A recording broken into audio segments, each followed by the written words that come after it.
Hi everyone, and welcome to today's webinar. Thank you for taking the time to join us. We will be talking about how you can directly shape education in a local school and do that by becoming a school governor. I'm Yana Gatisha, and I'm the Education Outreach and Safeguarding Lead at the Institution of Mechanical Engineers. I'm joined by Susie and Dominic, who will introduce themselves and take over from me as soon as I've done a bit of an intro to provide some of the context as to why we support the programme and why the institution thinks that this is a worthwhile thing for our members to get involved with. So many of you will know, hopefully everyone will know, the IMechE's mission statement, which is to improve the world through engineering. And we recently launched a strategy, our overriding 5-year strategy on how we plan to do that. And most of the work falls into two broad sections of work. One is developing engineers, and the other is maximising the skills and the expertise of our membership in wider society. So as you can imagine, education really does fall into everything that we do, and it cuts across the lifelong learning piece of the institution and the support that we provide engineers literally from primary school through to retirement. How we do this, it's a plethora of activity at different stages, and I think the governorship will definitely fall into the primary and secondary parts, so that education outreach piece at the beginning of a child's life. With regards to education and skills and our priorities there, we are looking to do three main things. Obviously, it is a huge landscape of work, and it is very difficult to simplify it into just a few categories. But if we were to pull out our key aims, it would be to get more people into engineering, to diversify the pipeline so we ensure a sustainable and diverse workforce, and to also ensure that those people going into engineering have the right skill set for industry. Now, with regards to today's webinar, one of the key things that we do is work with partners and organisations, and an excellent way where you can get involved and share your expertise as well as develop your own skills is by becoming a school governor or trustee. Susie and Dominic will provide some of the information, how you can do that, why it's a good idea, how it will develop, and of course how it develop your own skill set, and how they can support you along the way. But we have found it to be a very worthwhile thing for members to get involved with, and somewhere where you can really have quite a lot of influence locally and make that impact. It is sometimes tricky for our members to see their wider impact because everyone is sort of doing things individually, but it is that collective mission that we have.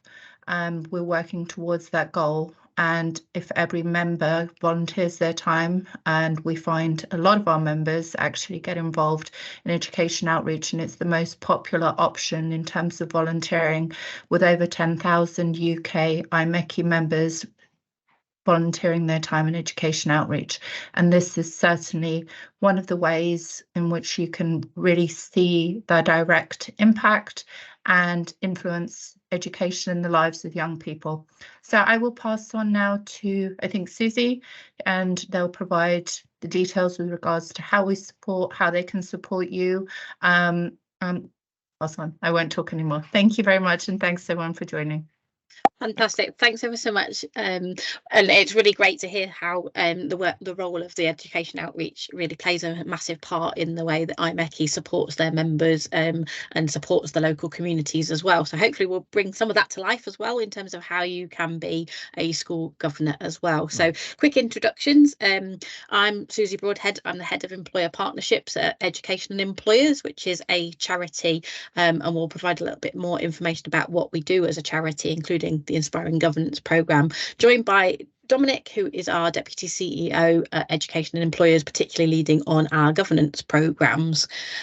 So, as I said, Education and Employers is a charity, and we were formed to support young people to inspire their future, and to ensure that every young person has the opportunity, no matter where they live, who their parents or carers are, to have the opportunity to meet a really diverse range of people in the world of work, so that it can provide them with a really good opportunity to understand where they might go next as well.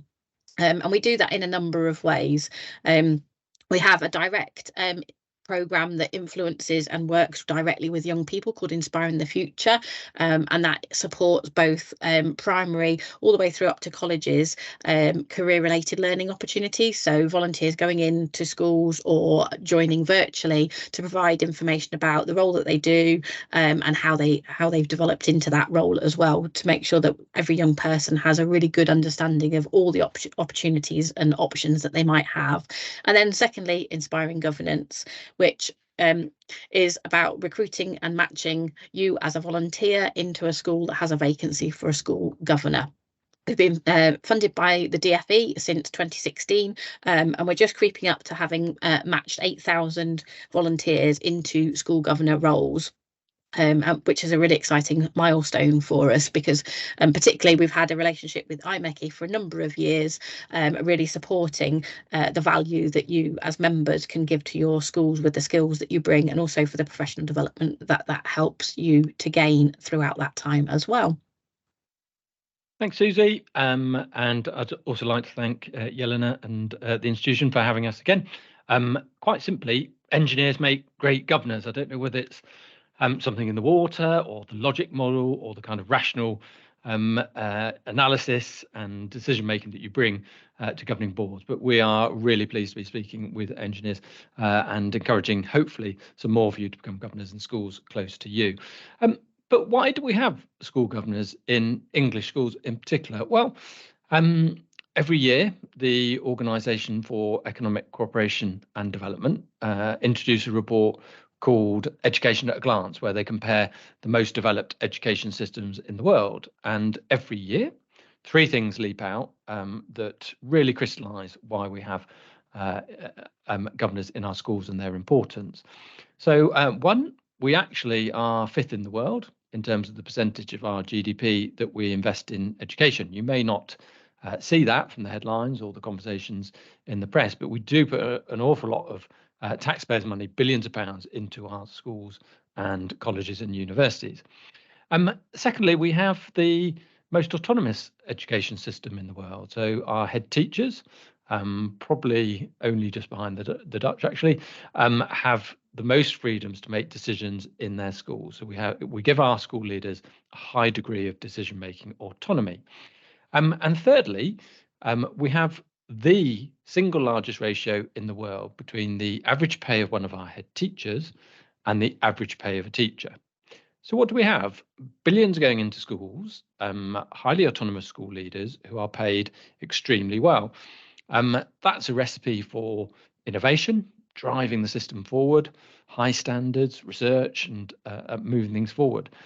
But without a really large dollop of strong strategic and financial governance oversight, that is sometimes a system that can go wrong. And you've seen some of the cases of that over the last decade in terms of some of the academy trusts where things have gone wrong. Our own research shows a decade of positive change, not just with the resources and support and training available for governors, but a real change in people's understanding of the clarity of purpose of governance, it being a strategic, eyes-on but hands-off role. You're not getting involved in the day-to-day of the school. You're helping with the strategic decision making. And what are those three functions of school governance? Well, actually, they're pretty similar to those that you may have experienced in either charity governance or corporate governance. The DfE handbook flags up three purposes as being ensuring the clarity of vision, ethos, and strategic direction for the school. Where's it going as a group of governors? What do you want that school to deliver to the young people within it?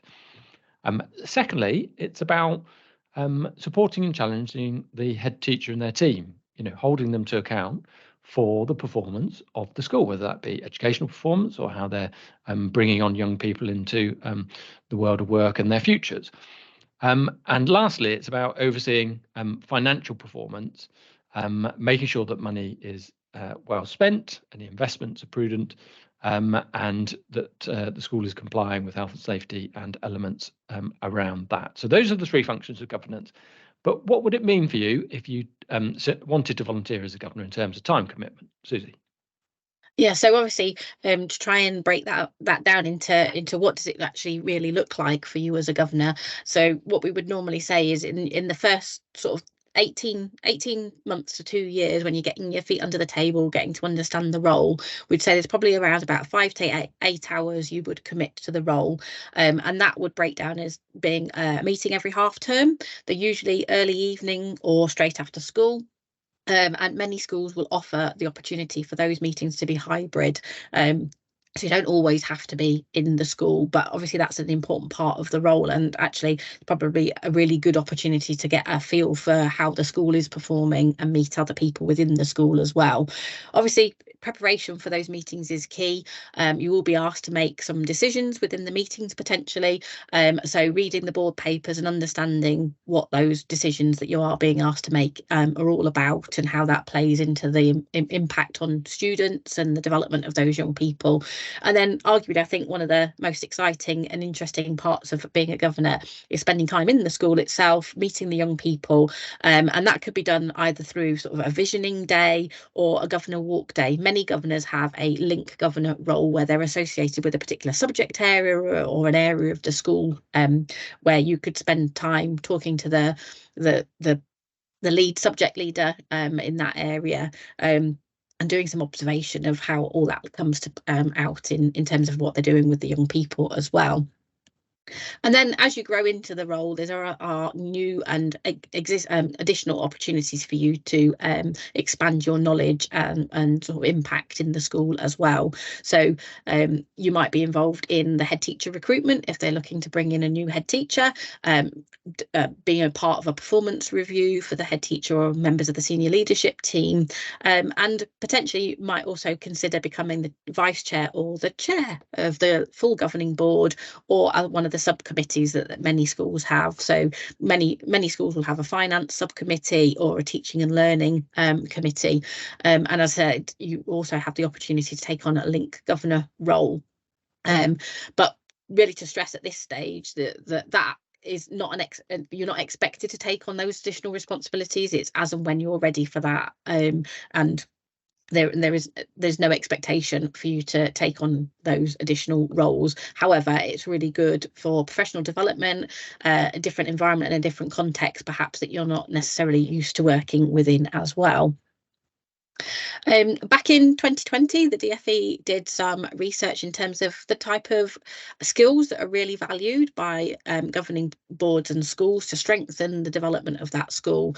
And no surprise, finance is number one, given the sort of financial oversight and scrutiny that you have around the financial workings of a school. But as you can see, there are many other different skills that might align to your own professional expertise as well that would be really valued by schools. But I would reinforce that actually the most important thing that schools are looking for are people that are passionate, motivated, and committed to the role. So absolutely everybody, regardless of where you are in your professional career, will bring something to the board table. So just as an example, we're really trying to encourage young people to consider becoming governors. So you can be a governor from the age of 18. And why is that important? Well, you're closer to the age of the young people that are in schools now. So the education experience that you've had mirrors more closely to those that are in schools now, and you perhaps have a different sort of perspective on how you can challenge the school leadership to look at how to develop the school for those young people and the challenges that they're facing currently. Thanks, Susie.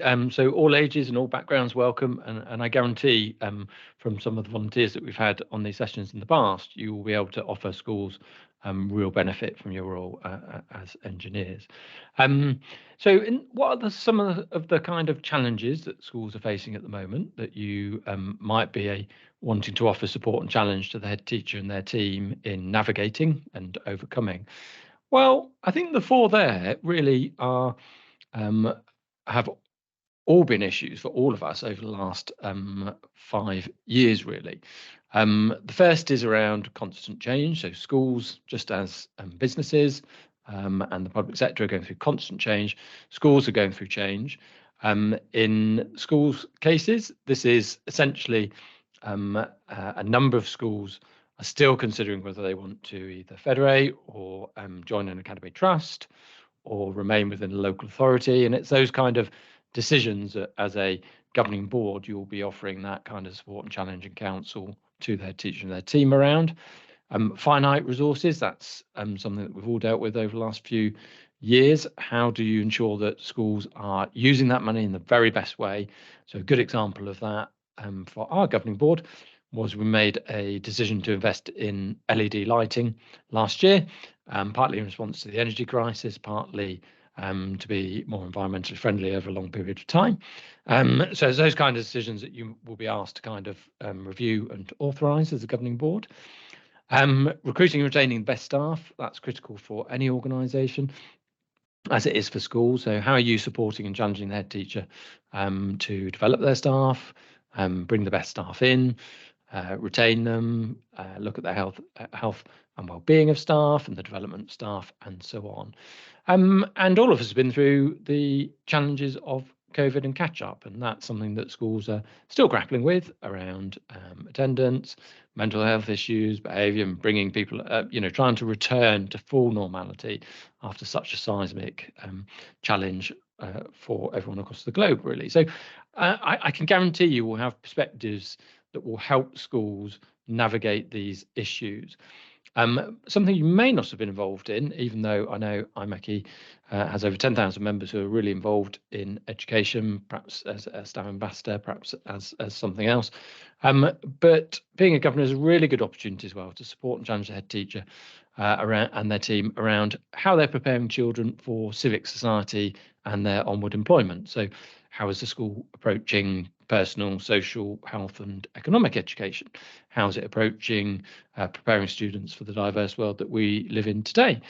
How is the school tackling career-related learning and making the links between their learning and the world of work outside? So it really is an opportunity to shape the next generation, and you would all be very welcome if you expressed interest in becoming a governor. But why do it? What's in it for you? Well, 97% of the people that we survey would recommend it to a friend or colleague. 95% are enjoying it. So it becomes very well recommended from those who have trodden that path potentially before you. We also know from National Government Association surveys that over 3/4 of governors report that they really develop their strategic board level skills. So I think if you're aspiring into middle management aspiring into senior management, it's a really good opportunity out of your current context to gain those kind of board level skills, analysing data, making strategic decisions, having that debate with colleagues. Great personal skill development, our own value of volunteering research that we launched with the CIPD a few years ago now, particularly flagged growth of communicating and influencing skills from those who had become school governors. Employers benefit too. There were motivation, productivity gains for employers who were supporting their staff to volunteer. So it's a really good thing in terms of win-win there. And what we didn't expect was a reported health and well-being boost of people really feeling they were connected to something outside of their personal or their working lives in the community with a group of people from a wide range of backgrounds across the community, making decisions for the benefit of the students in those schools. And we also know from the surveys that 3/4 of people are motivated by giving back. And that's either because they've had a really good experience at school and they want others following them to have a similarly good experience, or in some cases people who have not had such a good experience at school and they want to roll up their sleeves, get involved, and make it a better experience for the next generation coming after them. So we know people becoming governors is strongly given by the desire to give back and make a difference in the community. And just before Susie talks about how you might register with Inspiring Governance and what to expect, I do want to just touch on our Everyone on Board campaign. It's a campaign that we've been running for 5 years now with the National Governance Association, and it's a campaign focused on diversifying school governing boards by age and ethnicity. And the stats there highlight the issue that we have currently. So the last National Governance Association report that looked into it reported 6% of governors coming from a Black and minority ethnic background, 4% of head teachers, 9% of teachers, but actually now we have a pupil population of over 36% coming from Black and local majority backgrounds. So there's a big divergence between those making and implementing decisions and those on the receiving end. And given that boards in the past have recruited by personal networks and word of mouth, they tend to recruit people who look like them. And what we're trying to do is ensure that there are a wide range of diverse voices on boards to help those boards play their strategic role on race.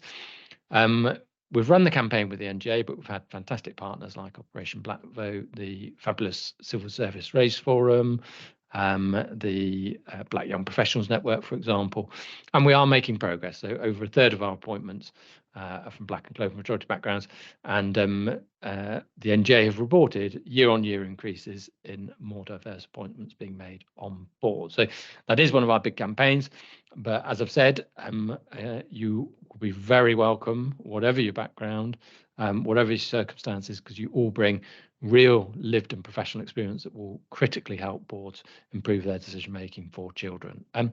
So that's the big picture.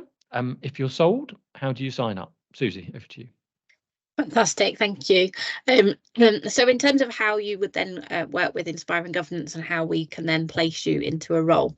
It's an online platform, so you create your own personal profile, and once you've done that, you can then start to either search for opportunities, or your profile then goes live for our recruiters, who are our schools, our local authorities, and our multi-academy trusts that have vacancies, to see your profile and reach out to you to invite you to have an informal conversation about the vacancy that they've got.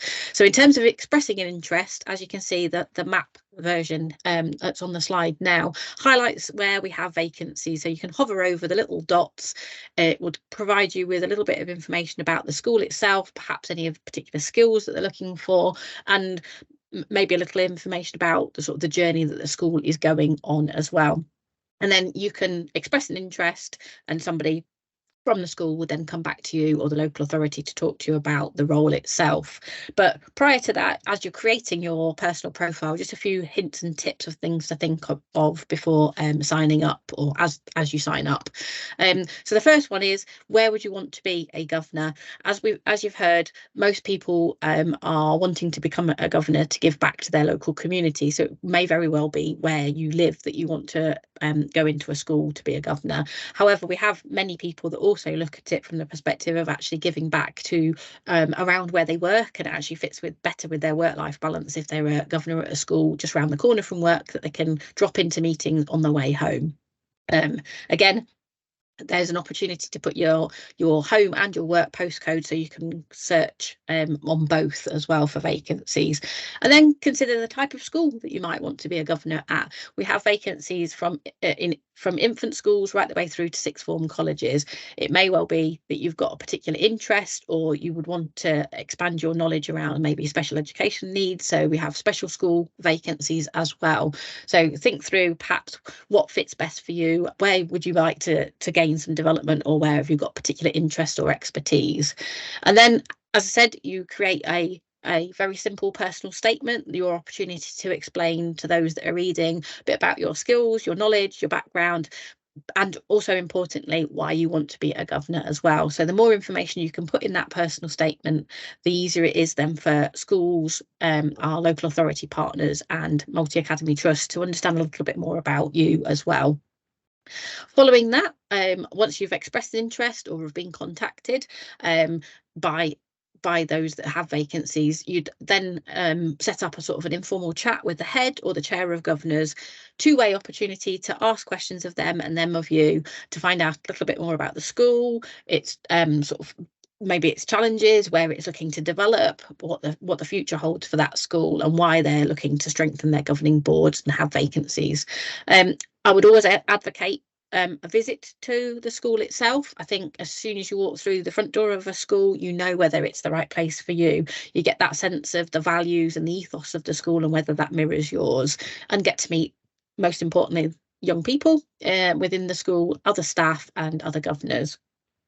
We know that around about 2/3 of appointments come with an interview. Again, a very much a two-way process for you to meet with those that you'll be working with on sort of a regular basis, and then you'd be invited to shadow a full governing body meeting, and then the board would then vote you on as a member of that governing board. It doesn't end there. In terms of if you're appointed through Inspiring Governance, you will then be provided with some ongoing support in the early days of your governor role. So you'd first of all receive a Welcome to Governance guide that you can read through, that gives you a real sound grounding into the sort of introduction to becoming a governor. Alongside that, you would also have 12 months free access to the NGA's Learning Link, which is a series of online modules about any aspect of becoming a governor. Really easy to use. You can just drop in and out of them, bite-sized chunks of online learning. And then many local authority multi-academy trusts will provide you with governor training as soon as you start, so an induction process, but then ongoing training throughout your time at the school. That gives you the sort of the local and the school context, as well as the sort of the national training that is on offer. And then many schools will provide you with a buddy or a mentor, so somebody that's more experienced that you can pair up with, maybe from your own school or potentially from a different school, to understand more about the role. I, in my first role, found that really useful, because I was paired with somebody that had experience, understood the school, knew the people, knew the community, and that really helped as well to understand the role. And then what we thought we'd do is just share with you a little bit of mine and Dom's journey as governors. We're both still serving governors. So for myself, I started as a parent governor. So there are different types of governors, although you all do the same job around the table. How you are appointed is slightly different. So for a parent governor, you're appointed by the school itself, and actually if there's more than one parent that stands for election, you do go through a sort of a vote, and the other parents would then decide who to put forward onto the governing board. But like I said, there's no difference in the way in which you play out your role. However, you have been appointed by the parents, and obviously you're not there to just bring your own child's perspective. You are there as in terms of that strategic leadership role that you take on. So I was a parent governor at my son's infant school when my oldest son, who is now 17, was in year 1. So as you can see, that was quite a long time ago. But I was also appointed as the PE and Sport Link Governor, which linked back at that time to my professional experience as well, having worked and trained as a PE teacher and also working for a sports charity at that time. I then obviously once he left, decided that it was time to move on. And then back in 2021, I looked at a different type of appointment, which was within a different local authority, but it was a single school primary academy, so a standalone academy, just as a school on its own, had much more autonomy in terms of it wasn't linked into the local authority. However, they had a notice to improve from Ofsted, which led them to have to then reconsider whether they were in a suitable position as a standalone primary academy, and we went through the due diligence of looking at joining a multi-academy trust. And then just last year went back to the infant school that I was parent governor at, but as a co-opted governor, and sort of the journey has definitely developed since my first PE and Sport Link Governor role. So I'm now the Safeguarding Link Governor role, which is a mandatory expectation that every governing board has a Safeguarding Link Governor. Again, through some professional experience and volunteering experience at a sports club, having been the welfare officer, felt that I could bring something to support the school in that regard. So it means I do go in probably once a month to sit with the business manager to check that all our safeguarding records are up to date, but also work with the head teacher to look at different aspects of the school to ensure that every child is safe in that environment. You don't get involved in the hands-on parts of the safeguarding and welfare of the young people, but it's more about the processes and the policies and making sure that they're in place. And I sit on the Leadership Management and Safeguarding Committee as the vice chair. So it's definitely been a journey through from being a parent governor through to taking on more responsibility, but it's helped me no end in terms of that strategic leadership and board management experience, and just working with a different group of people that you probably wouldn't come into contact with in your day-to-day role as well. So I know that Dom's going to share a little bit about his journey, and then we'll take any questions from you that you might have as well. Great. Brad's just asked a question. Do schools appoint STEM link governors? So they will essentially. So most secondary schools and most primary schools will have linked governor roles. So, for example, I'm a linked governor. I'm an ex-geography teacher for geography and history.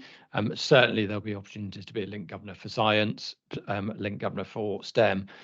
So you will be able to kind of scrutinise how that school is taking forward promoting STEM in school. So yes, if that's your interest, they will probably bite your hand off to support that. And then very quickly, Daniel, yes, you won't be representing us if you sign up. You will be representing yourself and your community and bringing your professional suite of skills to that school. So you will be representing authentically yourself. And Sikiru, we will. Susie will post the link in the chat now, but it is also at the end of the slides with the Q code as well, just to snap with your mobile should you wish.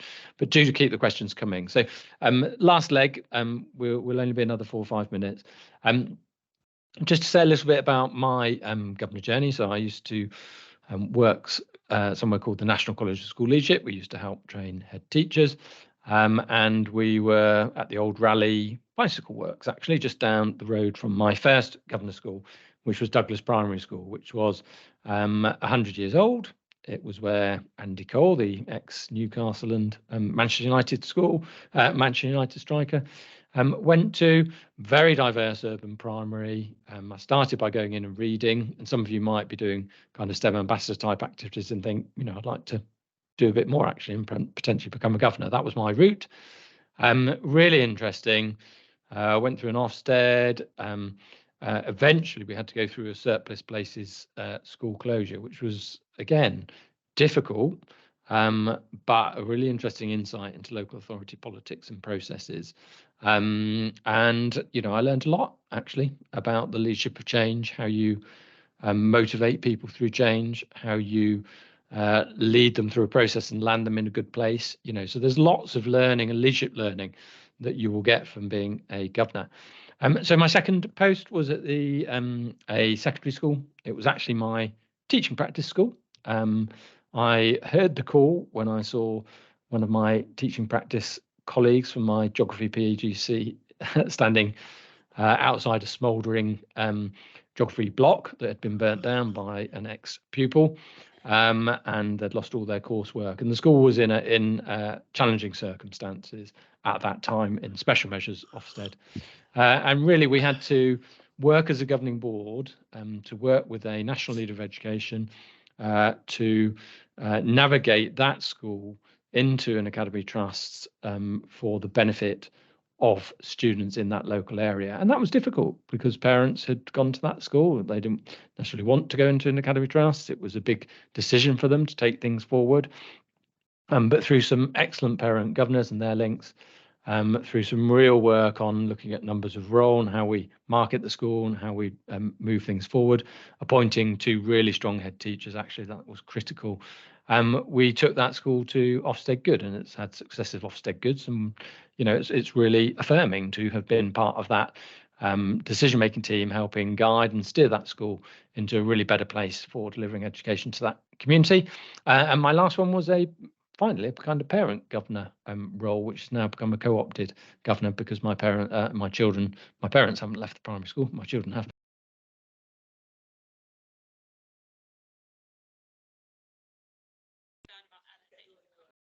Dominic, you muted yourself somehow. Oh, thank you. Sorry, I was getting excited. That was with a new head teacher. We went through and had a successful Ofsted. It was an old Victorian site. There were a few issues we need to do around the building.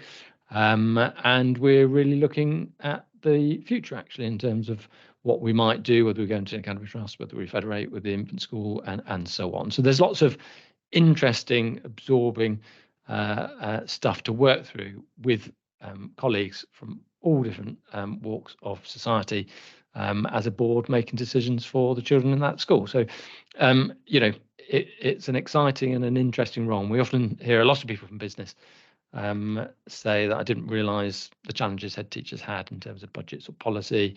It's been a really interesting insight into the social context of society and so on. So you will get a lot from it in terms of skills, but also a lot in terms of understanding, I'm sure. So I think that's us. So we've got one final question from Daniel. Is the purpose of educational employment? Yeah, so essentially we have a contract with the DfE to encourage more governors into schools. So we promote governance, we work with partners, we get them signed up on the system, and we support them into role. But ultimately, the school will then take on that relationship with the person who's been appointed. That's the point that we end. Yes, we can put the links to those in the chat, or we can send them to Jelena. So one is the value of volunteer. They're all on our website in terms of Education Employers website and research. So we will add that into the chat, and you can have a look at those as you wish. Great. Okay, well, thanks for having us, Jelena, and hopefully we've convinced a few people to consider it. We'd love to see you sign up, and I know schools would really value your skills. You're welcome. Thank you for your time. So what will happen is I'll get this all branded up and it will get shared on our social media, and we'll include a link to the slides so you can have all the information. Or if you want, just email me directly. This is for Alex. If you want to email me directly and I can share the slides with you, I'm putting my email in the chat for you. If you come up with any other questions or want other information, please do contact me. I'm your contact at the IMechE for all education queries, and I'm happy to help. Thank you everybody for taking time out today. And yeah, like I said, if anything else comes to mind, please get in touch. Have a good rest of your day. Thanks, Jelena. Thanks, everybody. Thanks, Thanks everyone. for your time. See you. Bye. Bye.